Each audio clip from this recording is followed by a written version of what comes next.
Assalamualaikum warahmatullahi wabarakatuh. Alhamdulillah, wassalatu wassalamu ala rasulillah wa ala alihi wa sahbihi wa mawala. Amma ba'd. Saudaraku seiman yang dirahmati Allah, dalam kesempatan kali ini kita akan mendengarkan sebuah kisah dari para sahabat baginda Nabi Shallallahu Alaihi Wasallam.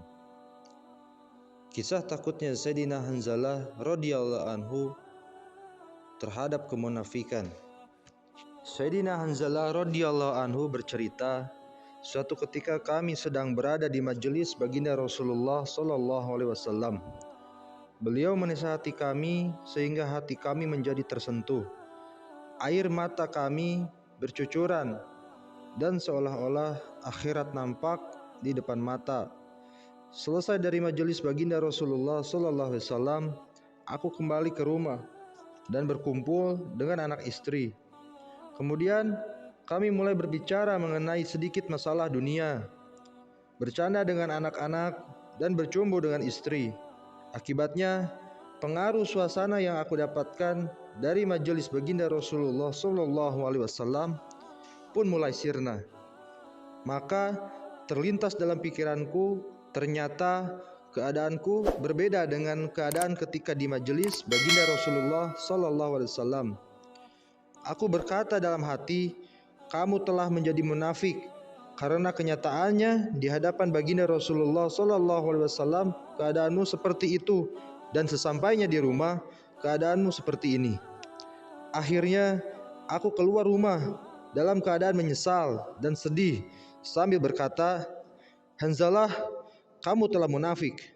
Saat itu aku berpapasan dengan Sayyidina Abu Bakar radhiyallahu an. Aku berkata kepadanya, Hanzalah telah menjadi munafik.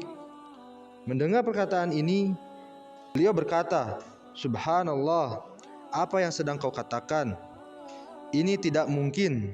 Kemudian aku pun menceritakan apa yang aku alami, bahwa setiap kami berada di majelis baginda Nabi Shallallahu Alaihi Wasallam, saat beliau bercerita tentang surga dan neraka, seolah-olah nampak di depan mata.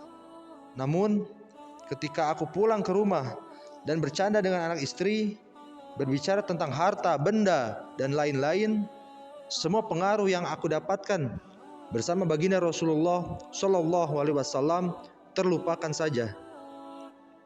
Sayyidina Abu Bakar radhiyallahu an menyahut, hal itu juga terjadi pada diri saya, wahai Hanzalah. Kemudian keduanya menemui baginda Rasulullah sallallahu alaihi wasallam. Sayyidina Hanzalah radhiyallahu an berkata, "Ya Rasulullah, aku telah menjadi munafik."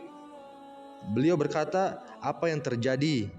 Sayyidina Hanzalah radhiyallahu an bercerita, "Ya Rasulullah, jika kami berada di hadapanmu dan engkau menceritakan surga dan neraka kepada kami, seolah-olah keduanya nampak di depan mata.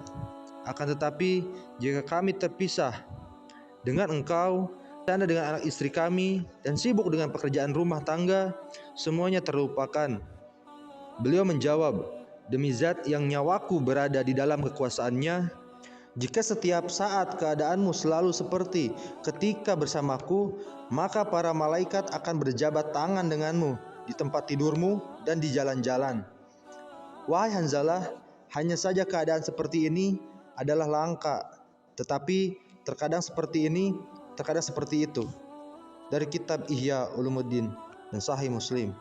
Faidah, manusia memiliki keperluan hidup yang harus ditunaikan, yaitu makan, minum, anak, dan istri. Bahkan menanyakan keadaan mereka pun penting. Demikian pula usaha mengingat akhirat seolah-olah nampak di depan mata adalah penting. Meskipun kita tidak mampu setiap saat, kita jangan terlalu berharap setiap saat dapat mengingat akhirat seolah-olah nampak di depan mata. Karena itu adalah derajat yang langka, sebab itu adalah seperti derajatnya para malaikat. Mereka tidak disebutkan dengan urusan lain, tanpa memikirkan anak istri, tanpa memikirkan mata pencaharian, dan tanpa memikirkan urusan dunia. Sebaliknya, manusia senantiasa dibebani keperluannya sebagai manusia sehingga tidak dapat menetap dalam satu keadaan seperti malaikat. Demikian, yang harus kita renungkan adalah betapa tinggi perhatian para sahabat radhiyallahu anhum terhadap agama mereka. Jika sedikit saja keadaan mereka berubah dibandingkan ketika bersama baginda Nabi SAW, mereka menyangka bahwa diri mereka sudah munafik.